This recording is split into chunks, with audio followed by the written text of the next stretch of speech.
one day somebody does something unspeakable to someone else, to someone you hardly knew, and you do something about it because you can. We get this story from the Los Angeles Times. It was a dramatic moment for City Hall when Council President Marqueece Harris Dawson, appearing at a meeting about reining in certain traffic stops by the police, revealed that he'd been pulled over only 2 days earlier. Harris Dawson, who is black, told his colleagues that police have stopped him 4 times since he took office in 2015. It's like 11 years ago. During the most recent incident, he said an officer asked him a number of questions, including, "How do you have this vehicle?" He said, "It was as traumatic on Wednesday as it was when I was 16, said Harris Dawson. That was at a March 6th committee meeting. It wasn't the Los Angeles Police Department that pulled over Harris Dawson's car, a Tesla Model Y with a government license plate. Instead, it was an officer from the LA Unified School District Police who began tailing him when he was heading to work on the freeway." Now, the district has provided minimal details and its police union has not commented. But the union that represents nearly 80,700 LAPD officers, known for its bare-knuckle politics, is now deeply involved. Ricky Mendoza, president of the Los Angeles Police Protective League, urged District Attorney Nathan Hochman to investigate whether Harris Dawson attempted to resist, delay, or obstruct the officer who carried out the traffic stop in violation of state law. That's Penal Code 148A. Mendoza pointed to a California Post story that accused Harris Dawson of contacting an unnamed school board member during the incident in an apparent effort to get out of the citation. Tom Sagaw, a police union spokesperson, said Harris Dawson was caught driving recklessly in a school zone and should have disclosed it during his remarks about the incident. He said Mr. Harris Dawson's testimony implied the LAPD pulled him over because of his race, not his driving behavior.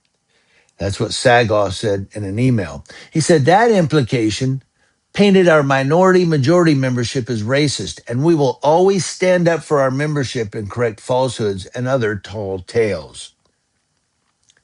Harris Dawson, for his part, told the Times he received the citation for attempting to enter a left turn lane too early before it was actually marked as a turn lane. That maneuver did not pose a threat to anyone, said Harris Dawson. He said he did contact other people during the traffic stop to ensure he had real-time witnesses. He would not provide their names. He said, "I called several people during that encounter so that there was a record of it besides myself." The Times reached out to the school board about the police union's claims. 4 of the 7, either in person or through a representative, said they did not talk to Harris Dawson about the traffic stop. The dispute comes as the council is weighing new limits on pretextual stops, where officers use a minor violation, like window tint, as justification to pull someone over, and then investigate whether a more serious crime has occurred. That's when they get you out of your car, I'm going to search it. The stops have disproportionately affected Black and Latino drivers, and the LAPD has scaled back their use over the past decade. At the meeting where Harris Dawson revealed he had been pulled over, 2 council committees were discussing next steps on the issue.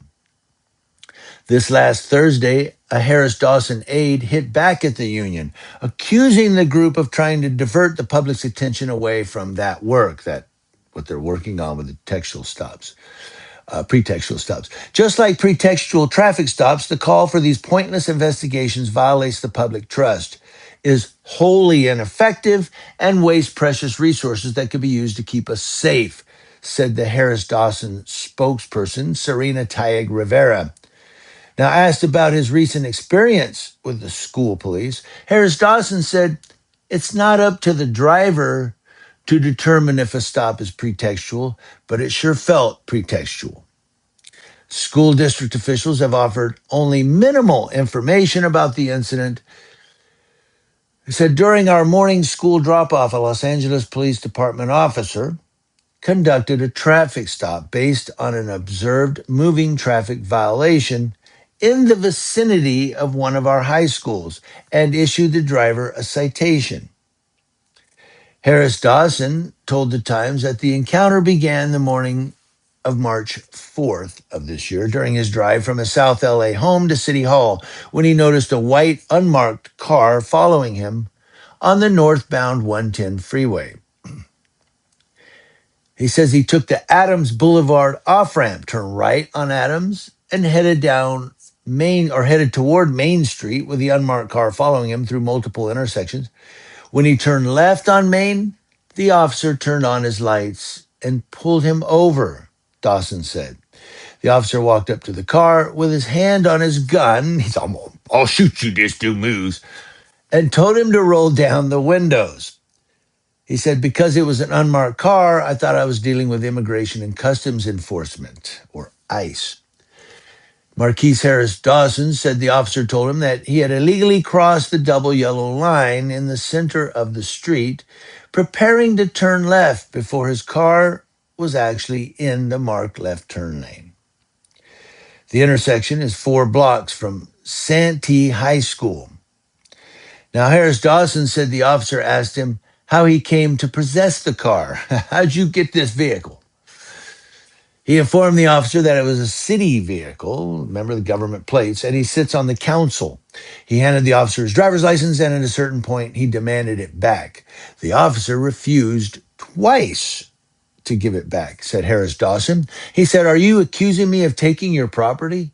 Harris Dawson says that he said, "I said, that's absolutely what I'm accusing you of." Harris Dawson said he was cited for violating the state vehicle code that prohibits motors from driving the double yellow lines. He said that stop was not about traffic safety. It was an investigative stop where the officer decided to give a citation, frankly, because I failed the attitude test. That's what Harris Dawson said. And he said through his spokesperson that he has paid the $238 citation. Asked if he is considering an illegal action, he responded, "I'm weighing all my options." Meanwhile, Mendoza said he wants not just the district attorney, but also city attorney Heidi Feldstein Soto to investigate Harris Dawson's behavior during the traffic stop, determining who he called, what he said, and whether the officer was contacted by a school board member. The police union president said it's unethical and potentially illegal for a city leader to use their position of power to attempt to avoid accountability for their reckless driving in a school zone. The Police Protective League is well known for its heavy involvement in city politics, especially during election season, which it is right now. On the west side, the union has already put nearly $500,000 into efforts to re-elect council member Tracy Park. I wonder if she's related to the Chief Park from way back. The union has endorsed Mayor Karen Bass, a close ally of Harris Dawson, but hasn't been spending on her behalf. Council member Hugo Soto Martinez, who sits on the council's public safety committee, said he believes the union is trying to bully Harris Dawson to ensure that others remain silent about pretextual stops. He said, "I think the council president is very courageously bringing up a reform on one of the most racist practices in the Los Angeles PD. And it's possible, but these pretextual stops, man, they are, window tint. I mean, you need you step out of the car. I'm going to search your vehicle." That's when you say you don't have my consent. You don't have my consent to search my vehicle because of my window tint, because of my tail light. You don't have consent. Get a search warrant. And you should be recording this while you're saying that. You should be. Because it's for your records. You're documenting for yourself. And as far as cops getting behind him and he said they tailed him for a while. They do that. I've had right here in town deputies run up behind me. I was doing the speed limit one day and I seen headlights way back there. I go, it looks like cop headlights. Well, it was because he did about, I don't know the speed, but I was going the speed limit. He flew up behind me with his headlights, so I couldn't even see his headlights anymore. All I could see is windshield in my mirror. That's how close he was, and followed me for 3 blocks, waiting for me to speed. He wanted me to speed up so he could pull me over for speeding. Wasn't tailgating? Isn't that following too closely? I don't know. I digress. I want to know what you guys think about pretextual stops by the police.